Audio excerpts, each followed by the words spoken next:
So talk to Alex. He opened up the pussy a little.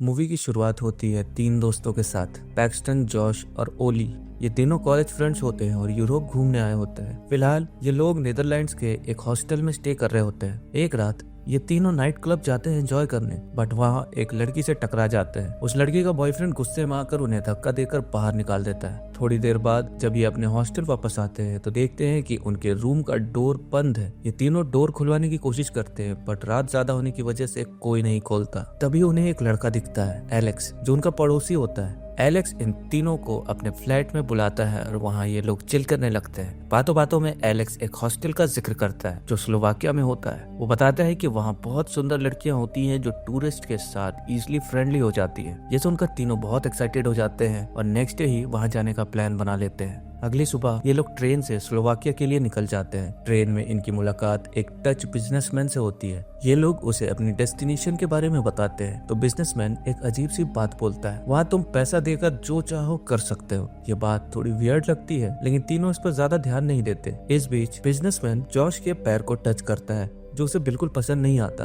और वो गुस्से में बिजनेसमैन को डांट देता है। स्लोवाकिया पहुंचने के बाद ये लोग एक टैक्सी लेकर उस हॉस्टल में पहुंचते हैं जिसके बारे में एलेक्स ने बताया था। वहां उनकी मुलाकात स्वेतलाना नाम की एक लड़की से होती है जो उन्हें रूम्स असाइन करती है। जब ये लोग अपने रूम में जाते हैं तो वहाँ नटालिया और स्वेतलाना नाम की दो खूबसूरत लड़कियां होती है। ये तीनों उन्हें देखकर बहुत खुश हो जाते हैं क्योंकि सब कुछ वैसे ही हो रहा था जैसे एलेक्स ने बताया था। पैक्सटन, जॉश और ओली नतालिया और स्वेतलाना के साथ डिस्को जाते हैं और वहाँ बहुत एंजॉय करते हैं। सब कुछ नॉर्मल लग रहा होता है। तभी नटालिया को सिगरेट पीते हुए दिखाया जाता है। इसी बीच जॉश बाहर जाता है और देखता है कि कुछ छोटे लड़के उससे सिगरेट मांगने लगते हैं, पर ये लड़के नॉर्मल नहीं लगते क्योंकि उनके पास वेपन्स भी होते हैं। ये सब देखकर जॉश थोड़ा डर जाता है। तभी वहाँ डच बिजनेसमैन आता है और जॉश को उन लड़कों से बचा लेता है। वो जॉश को बताता है कि ये लड़के सिगरेट के लिए किसी का भी मर्डर कर सकते हैं। जॉश वापस अंदर आता है और पैक्सटन को बियर ऑफर करता है। साथ ही जो ट्रेन में गुस्से में बोला था उसके लिए सॉरी भी बोलता है। उस मोमेंट पर हमें डच बिजनेसमैन के हाथ पर एक टैटू दिखाई देता है जो एक वियर्ड सिंबल लगता है। तभी नटालिया आती है और जोश का हाथ पकड़कर उसे अंदर ले जाती है। जोश और नटालिया रोमांस करने लगते हैं और दूसरी तरफ पैक्सटन भी स्वेतलाना के साथ एंजॉय कर रहा होता है। रात भर दोनों कपल्स अपने मोमेंट्स एंजॉय करते हैं। सुबह जब जॉश और पैक्सटन उठते हैं तो ओली मिसिंग होता है। पहले तो इन्हें लगता है कि शायद वो कहीं गया होगा, पर जब कैंटीन में जाके देखते हैं तो वहाँ भी ओली का कोई पता नहीं होता। जब ये रिसेप्शन में इंक्वायरी करते हैं तो रिसेप्शनिस्ट बताता है कि ओली चेकआउट करके चला गया है। ये सुन के पैक्सटन और जॉश कंफ्यूज हो जाते हैं क्योंकि उन्हें पता है कि ओली बिना बताए कहीं नहीं जाता। तभी दो जापानीज लड़कियां उनके पास आती हैं, जिनमें से एक लड़की जॉश को एक फोटो दिखाती है। उस फोटो में ओली एक अननोन लड़की के साथ होता है। ये देखकर पैक्सटन और जॉश टेंशन में आ जाते हैं और ओली को ढूंढने के लिए शहर में निकल जाते हैं, पर तभी वही छोटे लड़कों का गैंग उनके सामने आ जाता है। जॉश अब पैक्सटन को बताता है कि ये लड़के बहुत डेंजरस है। तभी इनकी नजर एक आदमी पर पड़ती है जो ओली की तरह सेम जैकेट पहने होता है। दोनों उस आदमी का पीछा करने लगते हैं और एक म्यूजियम तक पहुंच जाते हैं, पर जब उस आदमी का फेस देखते हैं तो उन्हें समझ आता है कि वो ओली नहीं बल्कि कोई और है। ये देखकर दोनों डिसहार्टन हो जाते हैं और वापस लौटने लगते हैं। तभी ओली का एक मैसेज आता है जिसमें उसने एक सेल्फी भेजी होती है और लिखा होता है, मैं घर जा रहा हूँ। ये मैसेज पढ़कर जॉश और पैक्सटन और ज्यादा कंफ्यूज हो जाते हैं। लेकिन अगले दिन हमें असली सच दिखाया जाता है। ओली को एक टॉर्चर चेंबर में बांधा गया है और उसे बहुत ही पेनफुल तरीके से टॉर्चर किया जा रहा है।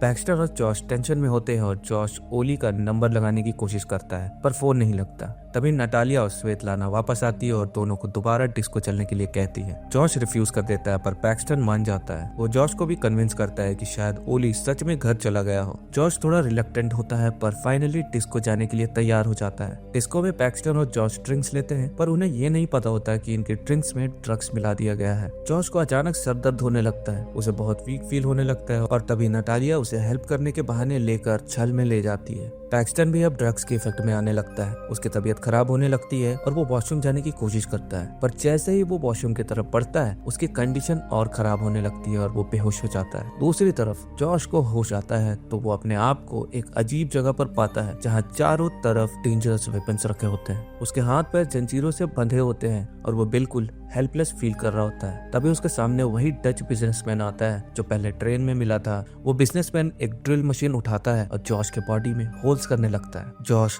जोर जोर से चिल्लाने लगता है, उसकी बॉडी से बहुत सारा खून निकलने लगता है। डच बिजनेसमैन उसे बताता है कि उसका हमेशा से ये सपना था कि वो एक सर्जन बने और अब उसका ये ड्रीम पूरा हो रहा है। पैक्सटन को होश आता है तो वो डिस्को के एक लॉक रूम में बंद होता है। जैसे ही वो वहां से निकलने की कोशिश करता है उसे पता चलता है कि उसके रूम का चेकआउट हो चुका है। इसके बाद उसे एक नए रूम में शिफ्ट कर दिया जाता है जहां उसकी मुलाकात उसी तरह की लड़कियों से होती है जो पहले डिस्को में मिली थी, बिल्कुल नतालिया और स्वेतलाना की तरह। हम ये देखते हैं कि पैक्सटन को समझ आ जाता है कि कुछ तो गड़बड़ है। पैक्सटन किसी तरह पुलिस स्टेशन पहुंचता है और कंप्लेंट लिखवाने की कोशिश करता है, पर पुलिस उसे इग्नोर करने लगती है। एक पुलिस ऑफिसर सिर्फ इतना कहता है कि हम जांच करेंगे और जैसे ही कुछ मिलेगा तुम्हें बता देंगे। पैक्सटन टेंशन में होता है पर उसे पुलिस से कोई मदद नहीं मिलती। तभी पुलिस नतालिया और स्वेतलाना को बुलाती है और उनसे जोश के बारे में सवाल करती है। दोनों लड़कियां बिना किसी टेंशन के कहती है कि जोश एक फैक्ट्री गया है। पुलिस बिना कुछ इन्वेस्टिगेट किए ये बात मान लेती है। नतालिया पैक्सटन को एक पुरानी फैक्ट्री में ले जाती है जहां उसकी आंखों के सामने एक हॉरिफाइंग सीन होता है। जॉश की बॉडी एक टॉर्चर टेबल पर बंधी होती है और डच बिजनेसमैन उसकी बॉडी के साथ सर्जिकल एक्सपेरिमेंट्स कर रहा होता है। ये देखकर पैक्सटन का दिमाग हिल जाता है और वो जोर से चिल्लाने लगता है। पैक्सटन नतालिया से गुस्से में पूछता है कि उसने ऐसा क्यों किया। नतालिया बिना किसी रिग्रेट के कहती है, मुझे सिर्फ पैसे मिलते हैं लड़कों को यहाँ लाने के लिए। ये सुन के पैक्सटन शॉक हो जाता है। तभी 2 सिक्योरिटी गार्ड्स आते हैं और पैक्सटन को खींचकर एक टॉर्चर रूम में ले जाते हैं। उस टॉर्चर रूम में एक जॉन नाम का आदमी आता है जो पैक्सटन को टॉर्चर करना शुरू कर देता है। पैक्सटन उसे रिक्वेस्ट करता है कि वो उसे छोड़ दे, पर जॉन उसकी बात नहीं सुनता। वो एक चेन सॉ उठाता है और पैक्सटन की उंगली काट देता है। पैक्सटन जोर से चीखने लगता है और जॉन उस पर अटैक करने ही वाला होता है कि अचानक उसका पैर नीचे पड़े खून में फिसल जाता है। जैसे ही जॉन गिरता है चेन सॉ उसके अपने ही पैर पर गिर जाता है और उसका पैर काट देता है। ये देखकर पैक्सटन तुरंत एक गन उठाता है जो वहाँ पड़ी होती है और जॉन को गोली मार देता है। पैक्सटन अब बाहर निकलने की कोशिश करता है। एक सिक्योरिटी गार्ड को मारकर उसकी यूनिफॉर्म पहन लेता है और हेलमेट लगाकर फैक्ट्री से निकलने लगता है। जब पैक्सटन एक और रूम में पहुंचता है तो उसका सामना एक और टेरिफाइंग सीन से होता है। वहाँ बहुत सारी लाशें रखी होती है। उसे समझ आ जाता है कि यहाँ से बचना बहुत मुश्किल होने वाला है। तभी उसे किसी के आने की आवाज सुनाई देती है और जल्दी वो लाशों के बीच छिप जाता है। एक बूचर टाइप आदमी आता है जो लाशों को काट रहा होता है और आग में डाल रहा होता है ताकि कोई भी सबूत ना बचे। पैक्सटन चुपचाप ये सब देख रहा होता है। तभी उसकी नजर एक डेड बॉडी पर पड़ती है। वो जॉश का डेड बॉडी होता है। पैक्सटन की आंखों के सामने उसके दोस्त को मार दिया गया था।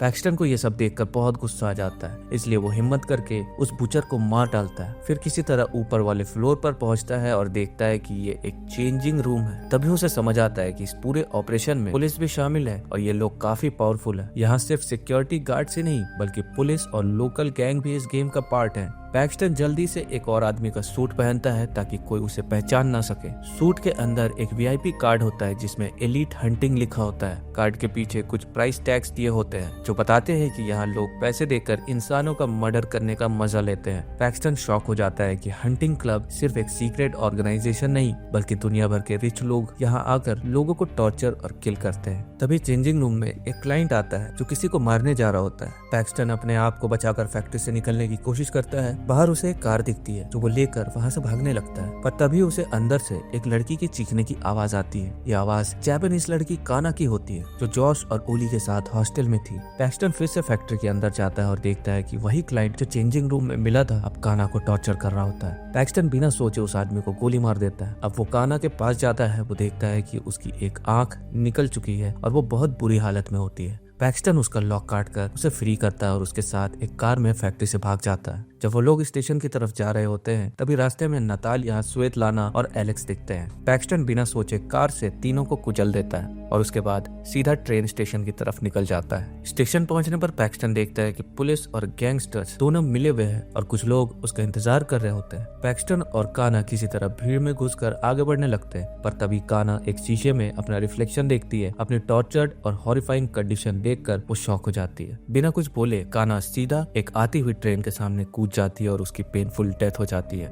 ये सब देखकर स्टेशन में क्योस मच जाता है। लोग चिल्लाने लगते हैं। पैक्सटन इस अफरा तफरी का फायदा उठाकर एक ट्रेन में छुपकर भाग जाता है। ट्रेन में जाते वक्त पैक्सटन एक फेमिलियर आवाज सुनता है। जब वो देखता है तो उसे डच बिजनेसमैन नजर आता है जो उसी ट्रेन में होता है। अब पैक्सटन को समझ आ जाता है कि ये उसका बदला लेने का चांस है। ट्रेन अगले स्टेशन वियना पर रुकती है और डच बिजनेसमैन ट्रेन से उतर जाता है। वहाँ उसकी छोटी बेटी उसका इंतजार कर रही होती है। वो उससे मिलता है और फिर वॉशरूम की तरफ चला जाता है। पैक्सटन भी उसका पीछा करता है। वॉशरूम में डच बिजनेसमैन जैसे ही अंदर जाता है, पैक्सटन उसका पीछा करके उस पर अटैक कर देता है। तभी बिजनेसमैन वापस आता है और अपनी बेटी को ढूंढने लगता है, पर उसे वो कहीं नहीं दिखती। तभी हमें दिखाया जाता है कि पैक्सटन ने बिजनेसमैन की बेटी को किडनैप कर लिया है। वो उसे अपने साथ लेकर ट्रेन में चला जाता है और यहीं पर मूवी खत्म हो जाती है। तो दोस्तों, ये थी हॉस्टल पार्ट 1 की हिंदी एक्सप्लेनेशन। अगर आपको वीडियो पसंद आई तो वीडियो को लाइक जरूर करना, और अगर चैनल पर नए हो तो चैनल को भी सब्सक्राइब कर लेना। मैं मिलता हूँ आपको इसके दूसरे पार्ट के साथ। तब तक के लिए जय हिंद।